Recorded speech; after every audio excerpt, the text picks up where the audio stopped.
Mapleshade's Vengeance, Chapter 9. Appledusk took a step back, his eyes clouded and suddenly weary. Mapleshade, I don't want to fight you, he meowed. I'm not giving you a choice, Mapleshade hissed.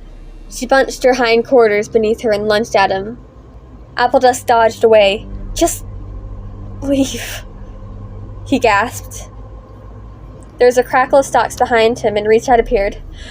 What's going on? Her gaze fell on Mapleshade. What's she doing here? Half blinded with fury, Mapleshade hurled herself at the orange cat. You and your kits must die, she screeched. Appledusk is mine! She unsheathed her claws, aiming for Reachad's face. There was a thud of paws, then silence. A solid brown shape flashed in front of Mapleshade. Her straws struck home, piercing fur and flesh, and a spurt of blood leaped out at her. With a grunt, Appledusk dropped at her feet, blood pouring from his throat. In the same movement, a heavy weight struck Mapleshade from behind. Perchpaw gripped her, with his paws, and it bit down hard on her neck. Mapleshade staggered forward and almost fell. Perchpaw slid off her back. Mapleshade could feel him trembling against her flank. Then she realized that she was the one shaking. Why? I'm not afraid!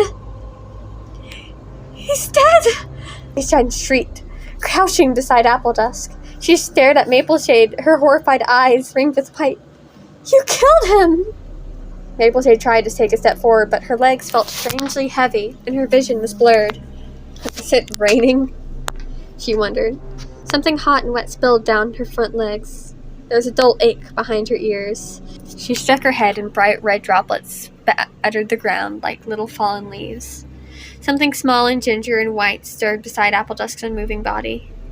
You killed him, Mama! Shrilled old Patchkit. His little tail was held high with triumph. We're all free now! He started to fade against his father's light brown fur. Mapleshade stumbled towards her son. Wait! She gasped. Don't leave me!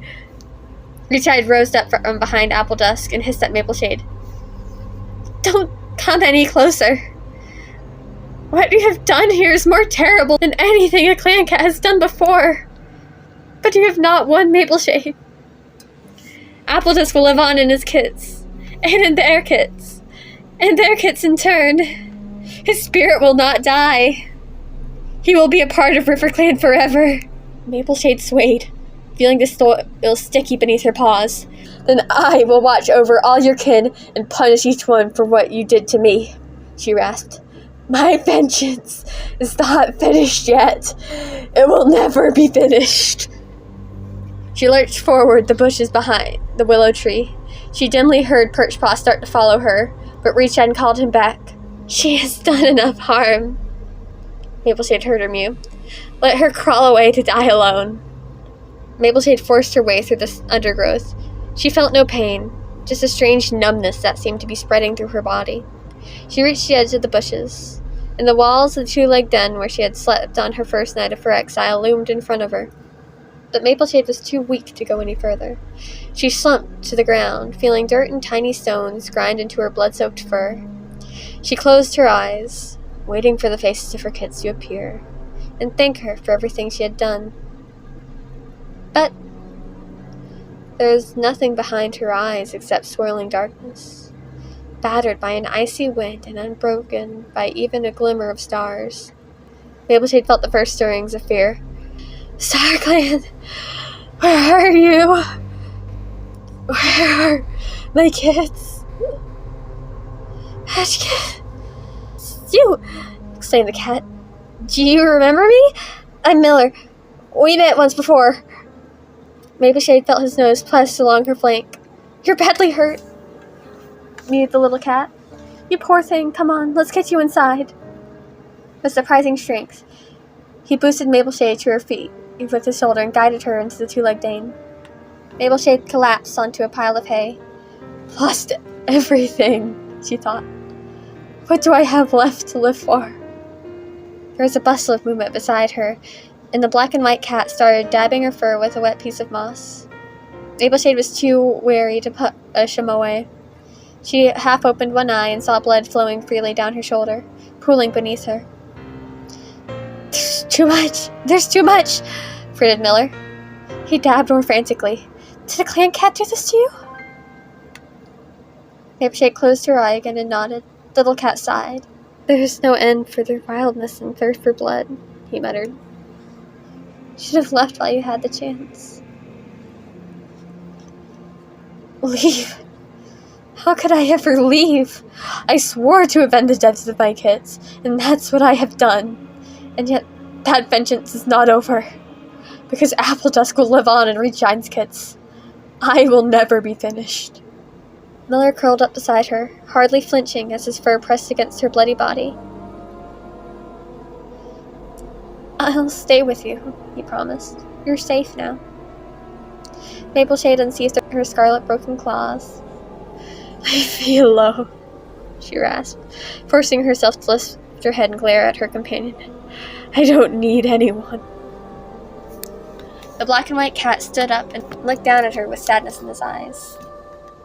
I think you're wrong, he whispered, but he turned and padded into the hay-stacked darkness. For a moment, Mapleshade longed to call him back, but sleep was dragging at her, heavier than stone, stronger than the river. She closed her eyes and watched her mind fill with the churning shadows, pierced by streaks of terror that made her jump. She realized she could feel the ground beneath her paws, cold and sodden and stinking like the river. Somehow, she could walk again, strength flowing back into her limbs and her vision clearing. She emerged into a half-lit clearing, surrounded by gray tree trunks. Though she felt no fear, she was aware of being watched by unseen eyes. Am I dead?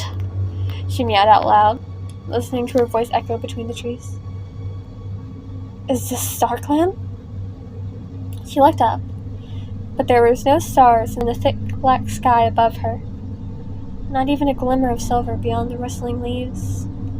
Instead, what light there was seemed to come from the fleshy fungus growing on the roots of the trees, and from the slimy trunks themselves. Not StarClan, whispered a voice from somewhere behind her.